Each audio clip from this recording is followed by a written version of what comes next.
Welcome to Syntax. On today's Supper Club, we have a really great one for you. We have Brian Holt and Marco Bambini talking all about SQLite. Marco is the founder of SQLite Cloud, and Brian is the VP of Product. Brian has a crazy stacked resume working at Snowflake, Stripe, Microsoft, Netflix, Reddit, basically a who's who of impressive companies.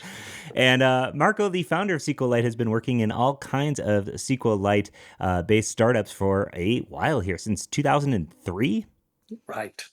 SQLite has been buzzing lately, and we're going to be talking all about why you should be paying attention to SQLite today, and a little bit about SQLite Cloud and why it's an interesting bit of technology. Welcome, Marco and Brian. How you guys doing? Very good. Thanks. Nice. With us as also is CJ. CJ Reynolds. Wes is out. He had a baby, so he is going to be he's on paternity leave for a little bit, and we're going to be talking all about the stuff we want to get into. Is going to be why SQLite, maybe a little bit about ORMs, but SQLite Cloud, and maybe some of the unique features there. Big misconceptions about SQLite. So. First and foremost, Marco, Brian, do you want to take a minute to introduce yourselves and maybe give us who you are and what you do? Sure. Yeah, I can go first. I'm Brian. I've been around the JavaScript, React, Python community for, as Scott alluded to, for some time now. I think my claim to fame is that I launched Reddit's first React code way before it was cool. And then I kind of moved all the way from I went back end to front end and then back to the back end again across all those companies that you talked about. And I kind of didn't give SQLite its due until I started talking to Marco and to SQLite Cloud, and I kind of came back to it. And I was like, wow, this is poised to make a big difference in the community and building big products. And so I was at Snowflake. I was really happy with my job, and I had one conversation with Marco, and I was like, "Well, f all of this. I'm going to go do all this stuff now. This sounds way way more fun, right?" And haven't regretted it since. So yeah, I'm just excited to be here and excited to be working with Marco. Nice. And I'm Marco. I'm Italian, and basically everything started several years ago when I was in university, and I developed the first commercial database management system based on SQLite. And it has been deployed more than 140 million times worldwide since 2013. Wow. And soon after, I founded a startup that created a new way to develop mobile application. And I wrote a programming language, which is now open source and used in many game engines. And but my love for SQLite never ended. So when I had the opportunity, I created another startup, and I founded SQLite Cloud back in 2021-22. And SQLite is the most widely used database engine, and it's the most widely used software. From the official website, there are an estimated 2 trillions of SQLite installations worldwide. Wow. Because it is in every mobile application, in every desktop computer, in iOS, in Android ecosystem. So it's basically everywhere. SQLite is a remarkable piece of software, and it is embedable and single user by default. And we think that it's now time to bring what you have locally, and will give you the opportunity to share your database on the cloud without any effort. Wow.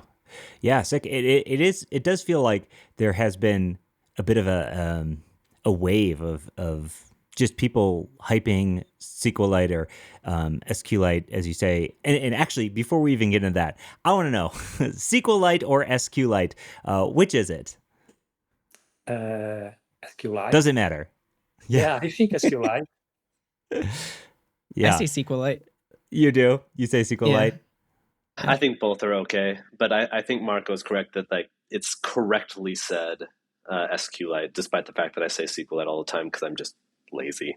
Yeah, yeah. It is funny. We did a whole at a React React Miami Miami. conference. Yeah, we had CJ going around with a phone saying, "How do you pronounce this for various things? MySQL, SQLite, whatever." And yeah, everybody pronounces things differently, so it's wild.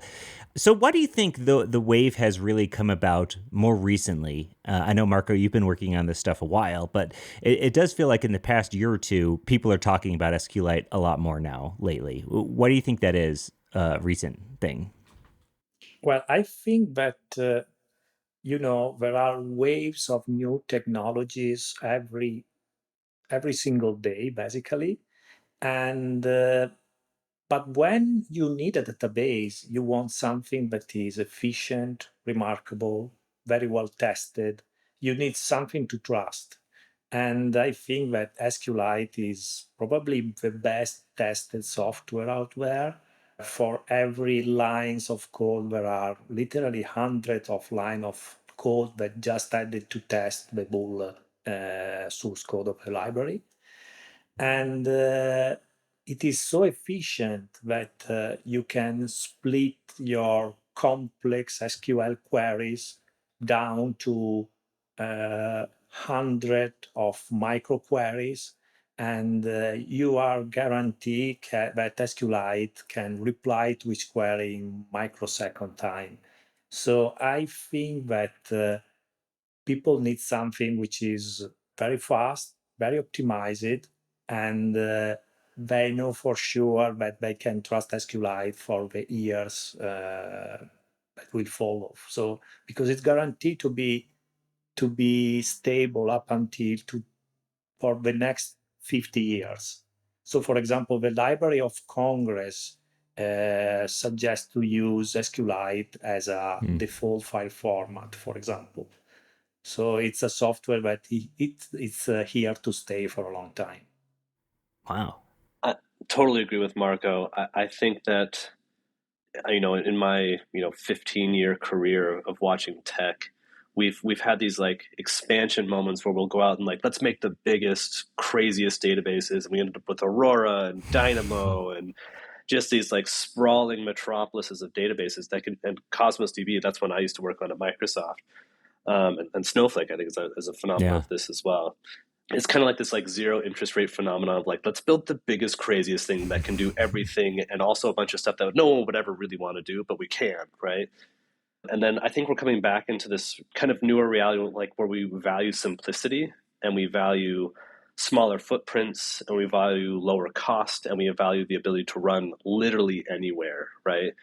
I mean, like SQLite, you can, run it in WebAssembly and run it directly in your browser. And so we're starting to value more of these, like, let's run on efficient hardware. Let's run on super low latency. Let's run lightning fast. And these are all things that like SQLite is excels at, right? It runs anywhere. It's very fast. It's very simple.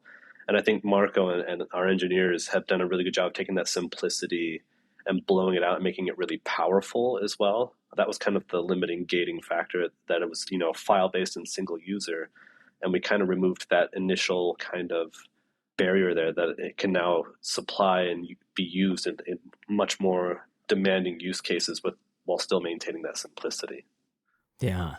Yeah, it's super interesting. In my experience, I do totally get the simplicity aspect of it.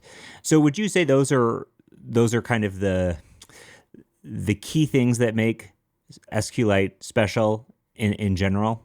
Well, it's so efficient that you can reach the same performance compared to other database engine using a much less powerful hardware, for example. So, I mean, today's our mobile phones are complex piece of hardware and are incredibly fast. But even if you try to run something on less powerful hardware, you'll be able to maintain very fast response time, and usually in the microseconds range. Wow. Yeah. Yeah. So fast, run it anywhere. It's relatively simple to pick up. What about like misconceptions? I know, people do feel like they need the fancy database solution, and not that SQLite isn't a fully featured or fancy in some sense. But like, what are misconceptions about SQLite amongst the general public? I think certainly you were hitting it on the head there that like it can't do a bunch of things. And out of the box, like maybe it can't do things like full text search, but it's such a rich ecosystem that's been around for so long Mm. that if you have a problem, there's like a 99% chance that extension exists, right? So if you want full text search, there's an existing vector search one. So if you're doing something like that would be with like LLMs or some sort of like vector search kind of thing, there exists one today. There's a new one that we're funding that's coming out fairly soon. That what it doesn't do today that you do need, there's an extension out there that can do it today. I'm gonna just throw out some wild statement that I have no data to back up, but like 99% of use cases I think can be covered by SQLite. Like most of our use cases that we're doing today, which is reading and writing some records to a database, running some queries here and there. Like there's nothing there that you're doing that's very complicated that you need some massive sprawling database. Like all that stuff can be handled for much less money and much more efficiently and much faster, I think, by SQLite. Yeah, Marco, you kind of touched on this a little bit. It runs on so many native apps. I mean, just about most native apps you have on your phone are running a SQLite database behind the scenes on your phone, and that's kind of what empowers them to be able to, store anything locally, right? Right. Yeah, because it's installed by default in every operating system. And so the developer don't need to download or install anything. I mean, it's like the GC library or the library normally used by the most common programming languages. SQLite is part of the kernel, part of the operating system. So, just include the header and start using it. That's it. There is no effort. And personally, like I haven't explored a lot of these like cloud options, and I guess for me, SQLite in my head has always been it's a flat file database, single user. So, what would you say to devs that haven't really experienced SQLite in more of like a production aspect or like a cloud aspect? Like, because for me, I haven't explored this stuff, so I'm always just like, well, SQLite can do that. Have you seen those perceptions out there? Yeah, probably the light in the name doesn't help. Yeah, but yeah. the light that doesn't mean that it is, I don't know, a stripped down version of something more complex. The light in the name means that it is lightning fast and super efficient. And it can do basically everything our database management system can do.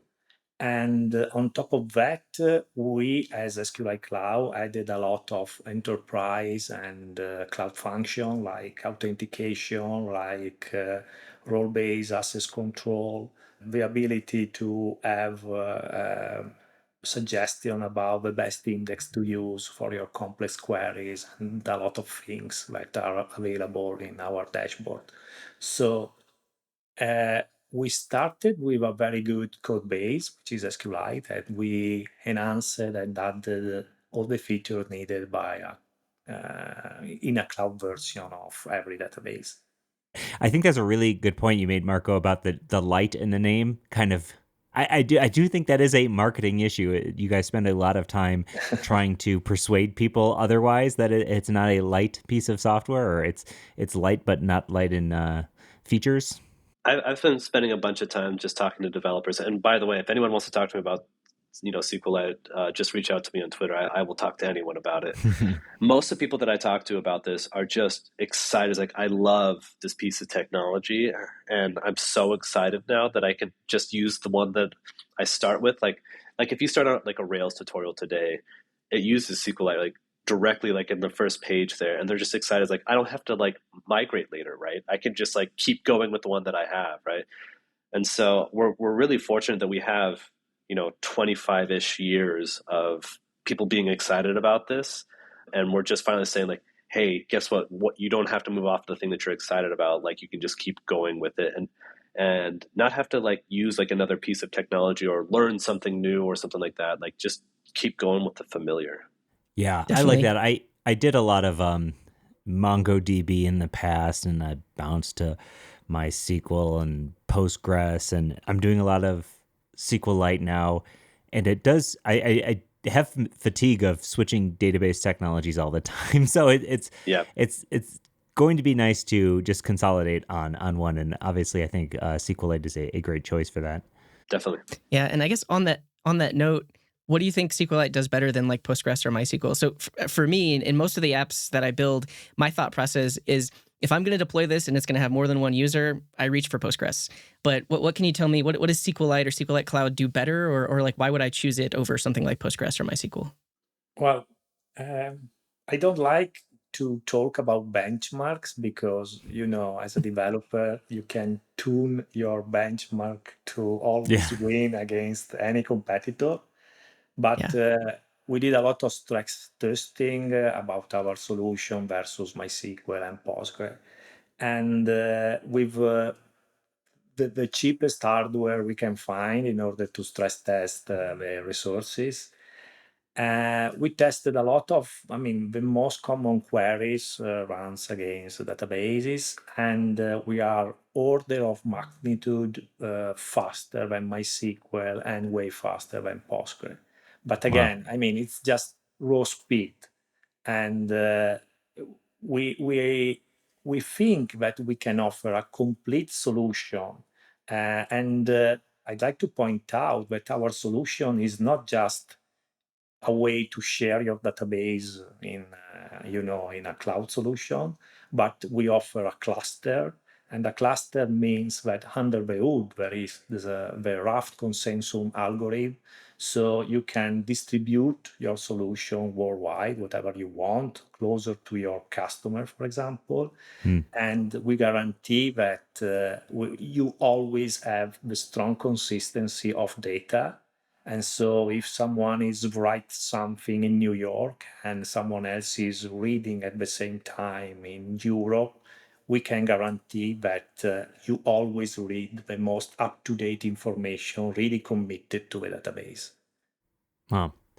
Yeah, and I bet that comes in handy when you get into local first stuff. We had Johannes on from the Local First podcast, Prism, all that stuff, and we talked quite a bit about the local first and running SQLite, SQLite in the browser via WASM and all that stuff. I noticed that SQLite Cloud has a bunch of local first, I don't want to say like marketing, but local first features on the landing page.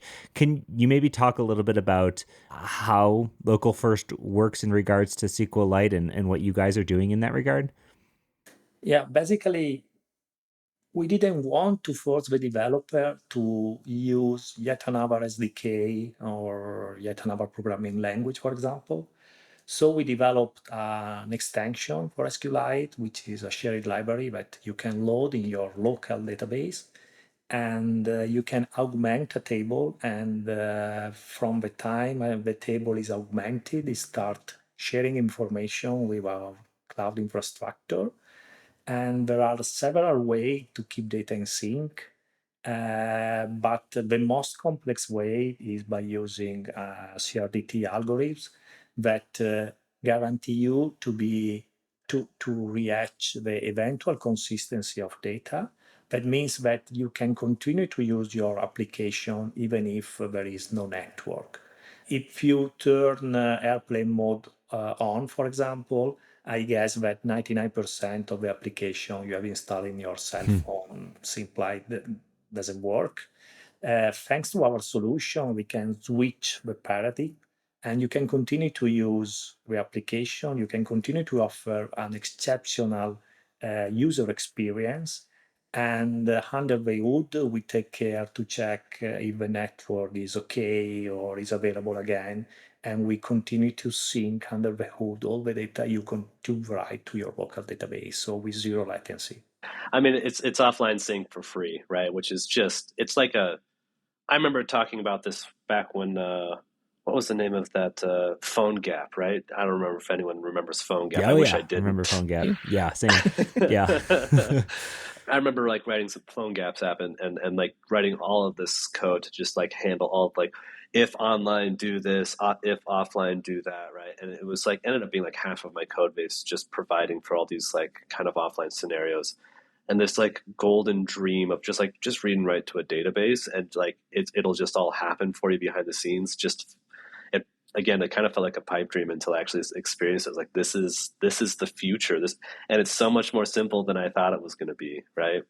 So anyway, I'm really high on local first. I think it's your database is running locally, so you're just reading and writing at local speeds, while all that backhauling of data so your user is just like everything feels local to them because it is, right? Like they're not waiting for network requests because it's all happening on their phone or you're, in WebAssembly or on your Arduino or wherever you're running SQLite, because it runs everywhere, right? Like that's again just the vision that Marco sold me on that got me to, come over here and start working on it.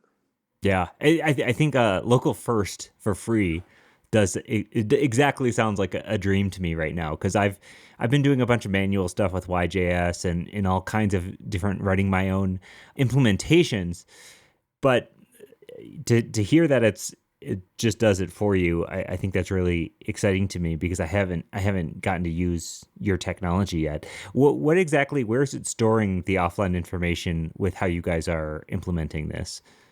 Basically, you continue to use your local database as is. You just write SQL statement as always, and when you set up the extension, you just have to add the project ID you previously created in our dashboard and an API key for authentication, and that's it. You can use the same exact configuration in mobile phones or in a web browser, and everything is centralized in your nodes, so distributed worldwide. So locally, is it storing to SQLite locally? Because I've seen some people do this with IndexedDB or some other solutions. No, it's a real SQLite database. Cool, nice. And in your dashboard, you have, there are several solutions out there that have major drawbacks, in my opinion. The first one is that they offer a CRDT solution, but you have to set up the peer-to-peer network yourself. And believe me, it's a huge task. Huge task, and several solutions. Think about, I don't know, you are a mobile developer and you want to create a to-do application. And that to-do application is downloaded by 1 million persons in the App Store. And you don't want to deal with 1 million different databases in your dashboard. Like that would be unmanageable. Our solution has a concept of a shared ID, where basically you have just one huge database with row-level security for all your single-user database distributed worldwide. Wow. Yeah, it sounds like a completely different way to think about even structuring or building apps. Like instead of talking to APIs, you're just talking to your database, and then the sync handles the rest for you. I guess with that idea, when you're actually like writing code to do this, do you all typically reach for an ORM, or do you have special libraries that you like to work with, or are you just writing direct SQL code? Do you have any favorites? Well, we don't want to force the developer to use nothing special or other SDK or other languages. You can use whatever you want, but under the hood, even the most complex ORM will write insert statement or update statement, and that's all we need. Thanks to our extension, we just keep track of all the operation performed in the real database file. So you can, to be clear, you can use any ORM and it will just work? Yeah. As long as it works with SQLite, yeah. I have a bit of a checkered past with ORMs and I think anyone that's used them any amount of time has a checkered past with them, because eventually you run into some use case where like I wanted to do this, and all of a sudden you have to like contorting it.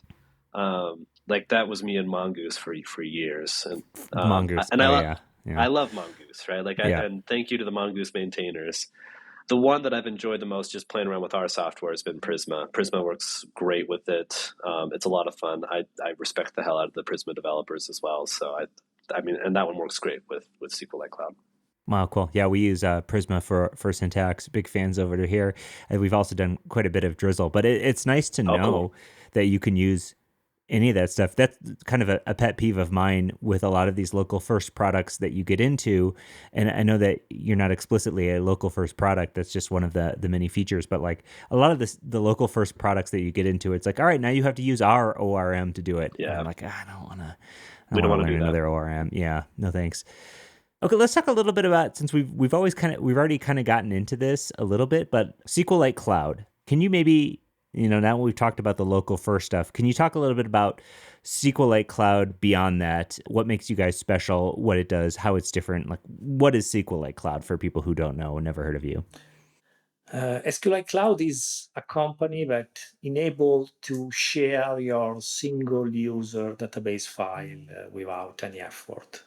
So basically, you can just drag and drop your single user database in our dashboard, and that's it. You don't need to change the code. You don't need to migrate data because what you have local is exact the same that you have on the cloud.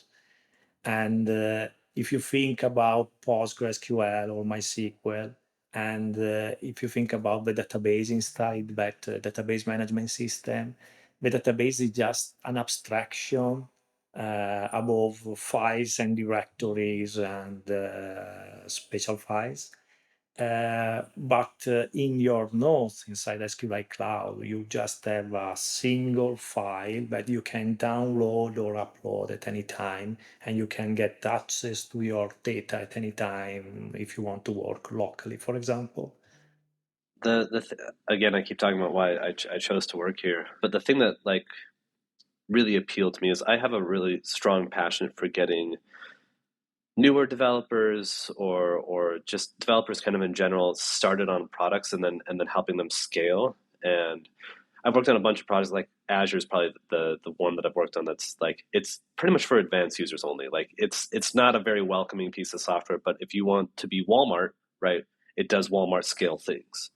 And I think what really impresses me about this particular product, I think Vercel would be another good example of this. It's a product that starts all the way from very simple, like I'm building my blog kind of use cases, all the way that we can scale to, massive sizes as well. And I think it's a rare product that does that. And like that's why I keep looking at Vercel's marketing. It's why I look at their products, because I think they've done a pretty good job of handling that entire use case, all the way from like, I just type now on the command line all the way to I don't know, but I think Peloton is one of their biggest customers, like to that kind of scale, which I think is just amazing.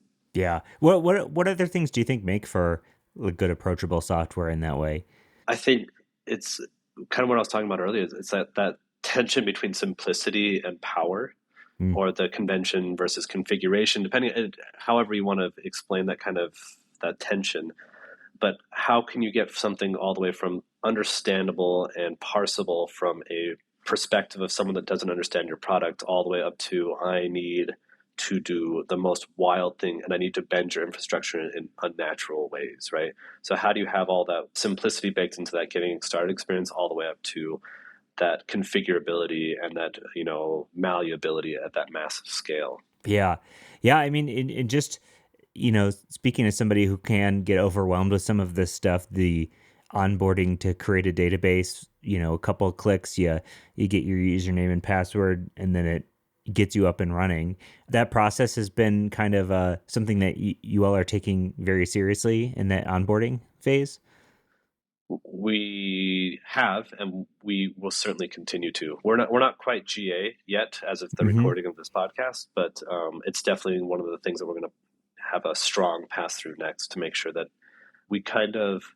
It's that tension. Like I was talking to someone yesterday, like I don't know anything about databases, and so talking about the difference between a node and a database and the table is really confusing to this person. Like, how do we help that person versus like I'm sure we're going to have some old school Oracle architect that's going to hop in there, and he's going to be like, "Do not tell me what a node is." Like I was there when nodes were created, kind of person, right?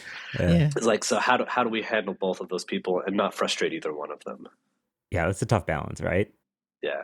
I feel like I'm a bit of an antagonist here. I keep asking the harder questions or I don't know. But yeah, so I guess I have heard of other hosted SQLite platforms like Terso. I'm guessing there's a few others out there. So how does SQLite Cloud compare to those? What do you offer that they don't? What do you think you're doing better that they're not doing? Oh, that's a difficult question. I think that tools try to sell you the ability to have thousands of databases, uh, while we think that by reducing the number of databases, I mean, we have no limits on the number of databases you can use. The limit is just the technology that you use under the hood. But we can optimize the boot process. So if you need to make some, I don't know, analytic queries, it's much more convenient to have one database with all the information instead of having to separate the processing between thousands of databases. Turso is doing a really great job. We both offer SQLite, but I don't think we are really competitors because our offer is quite different. We strongly believe that sooner or later, your single user solution, which is probably built on top of SQLite, will need a way to share your code or your solution, your database. And we want to be the first choice for web developers. We have a huge endorsement because Dr. Rip, which is the original SQLite author, is one of our investors. And Oh, wow. Yeah. so we have the right to use the SQLite name in the company, in the products, and when we need some modification or improvement in the source code, we just ask to SQLite team. For example, Turso support libSQL, and they decided to fork SQLite. I don't think that forking a library used by trillions of devices is a good choice, but I mean, we'll see in the future. But we don't want to fork SQLite. We want to deal with, we want to be compatible with everything SQLite was built on, and we want to use the standard library as is. Yeah. And I guess in that regard, one thing I don't know much about in these things because they always seem like kind of like complete projects to me, given that somebody would fork SQLite. Is SQLite something that is still seeing development and updates? Is this a technology that's still evolving, or is it done? No, it's still evolving, and there are. I mean, you can see commits every hour by the core SQLite team. SQLite is open source, but it's a closed contribution. So it's very difficult for a third-party developer to get his code accepted into the main branch. And Dr. Rip really want to have well-tested and well-maintained code. And so that if he start to accept every third-party contribution, probably the library will not be able to reach the percent of testability that reach it today. I guess to that idea, do you see and again, I'm a bit naive to the whole Yeah. SQLite and everything else, but do you see some of the add-ons that you talked about or the plugins for SQLite? Would it make sense for some of those eventually to be rolled into the core to become more of like a standard feature for SQLite, that kind of thing? Or is that not exactly how it's evolving? Well, there are some extensions that are built into SQLite, for example, the JSON extension, so you can store raw JSON into a text column and then have process it in place. And it's part of a standard distribution. But if you really need to squeeze the size of the library, you can decide at compile time to get rid of unused part of the code. We have a feature available just for development right now, but it will be available soon, where developers will be able to install extension using like a marketplace inside their SQLite databases. So we offer several extension, and people can make pull requests just if I need something that we don't have in the standard offer. And I think that extensibility is a feature that we want to invest heavily in the near future. Cool. I have a question quickly about SQLite Cloud. We use, on Syntax, we use Planet Scale. And one of the cool things that Planet Scale allows you to do is like branching. Let's say quickly and easily branch out into like a development database. Is that something that you all are thinking about? Is that a feature that you've considered, or what's the development to prod and prod to development flow look like? Well, it's a complex feature to develop right. And there are pros and cons, especially in terms of performance. But I don't want to make any announcement, but we are investing and we are exploring the possibility to offer this feature inside SQLite Cloud because... Yeah, Sorry, go ahead, Mark. No, please go on. Okay. It's certainly, again, talking to all these customers, I hear it like, oh, we love this part of Planet Scale, and I love that I don't have to think about this. It just kind of happens as is. Just what Mark was saying, like it's something that we would want to strive to get right. I think Planet Scale has gotten it pretty right for the most part, that everyone seems to be pretty happy with it. And it keeps people pretty sticky to the service, which I think is super cool.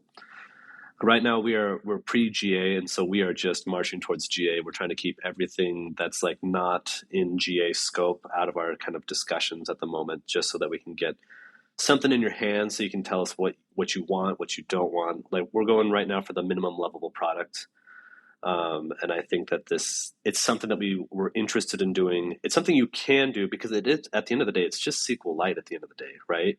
So you can just drop in a SQLite database with some sort of like file, right, that kind of seeds your particular project, and that would work, right? And you don't need anything fancy from us. Just I think that's one of the powers of using SQLite is like you can do whatever you want with it, right? It's very easy to script. It's very easy to seed with a file. You can just like commit a file to your Git repo, right? And use that. Like all sorts of like possibilities that you don't need our like interference to get up and running with that kind of stuff. That being said, I am super interested in it.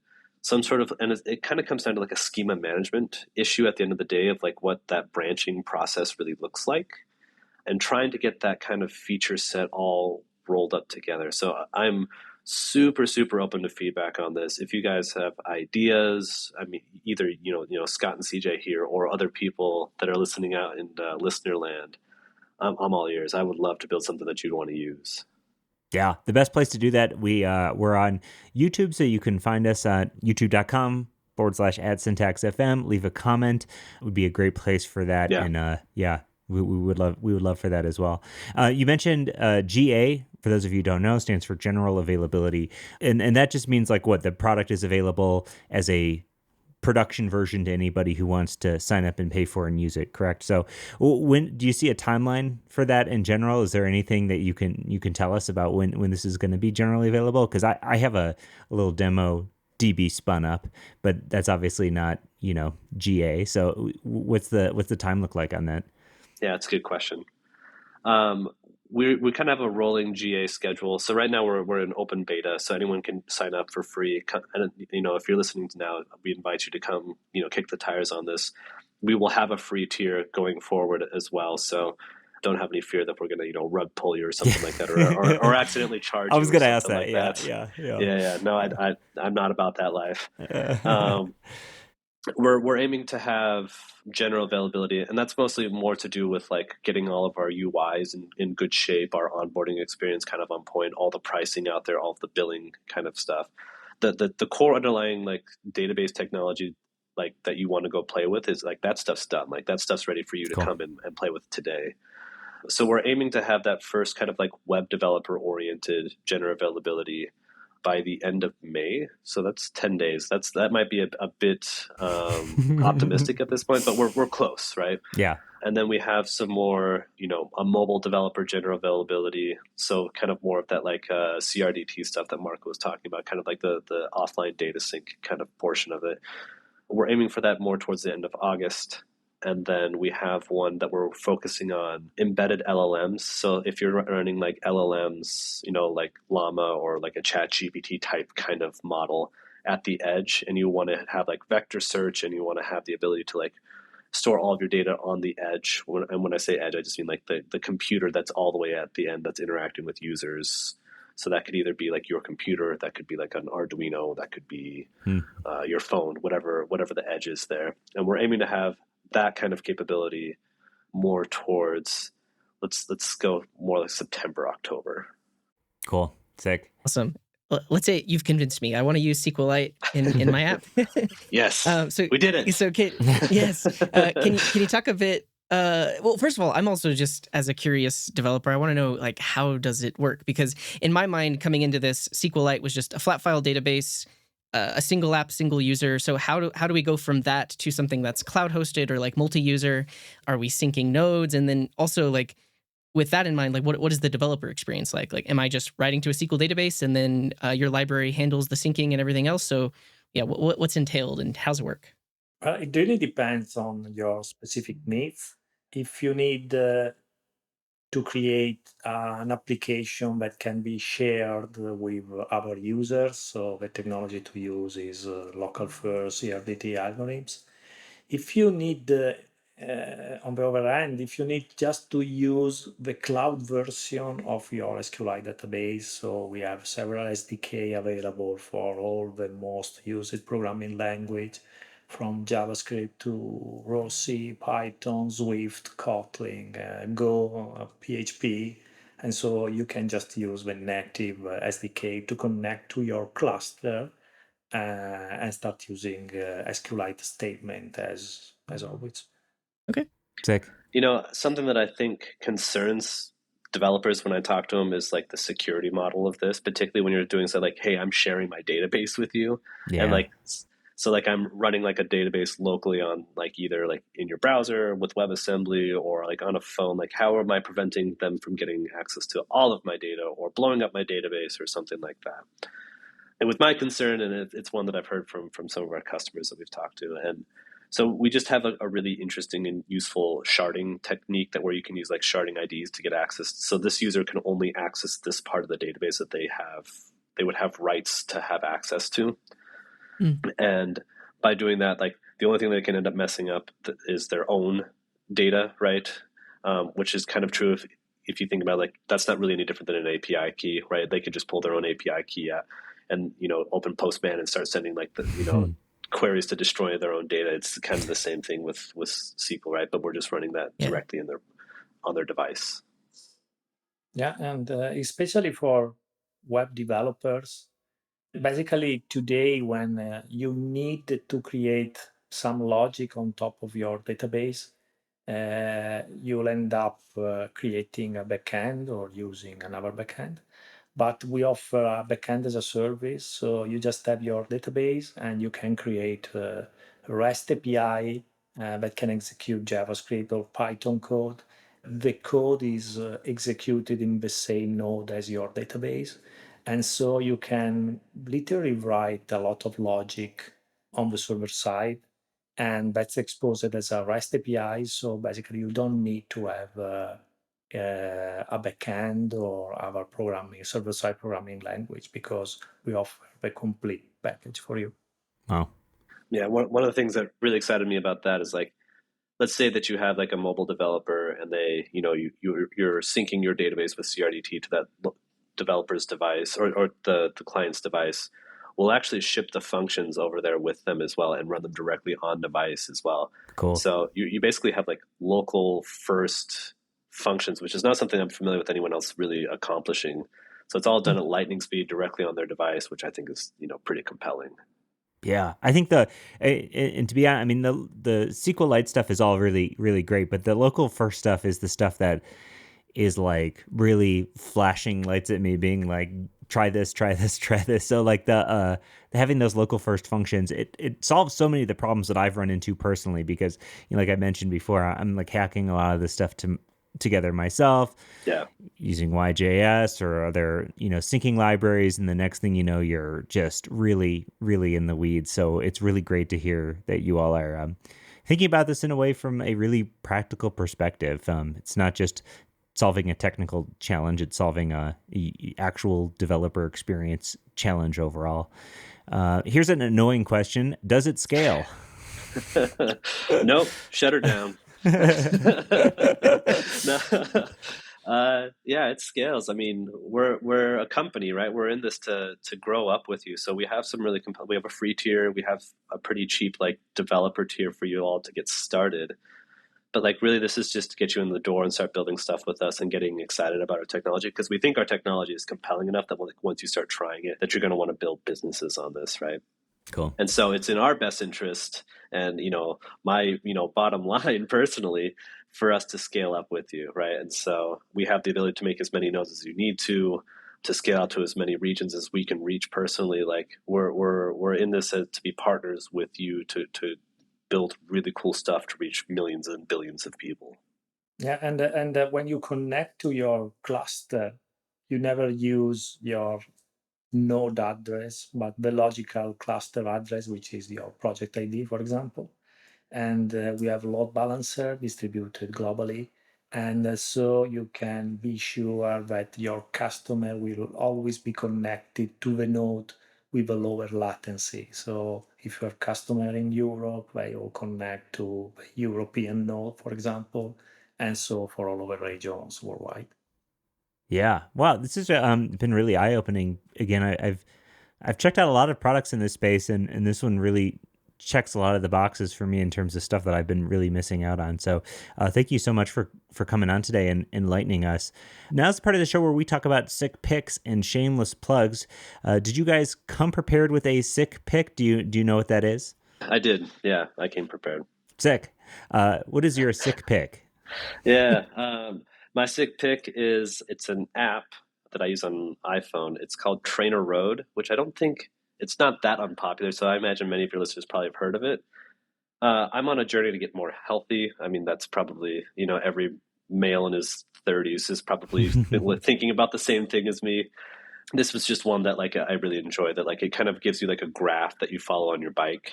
And so I have like a kicker bike where I try and follow the graph and like go fast when I have to and go slower. And it's been cool to watch my VO2 max kind of like, which is like your ability to like take in oxygen kind of just trend up over time.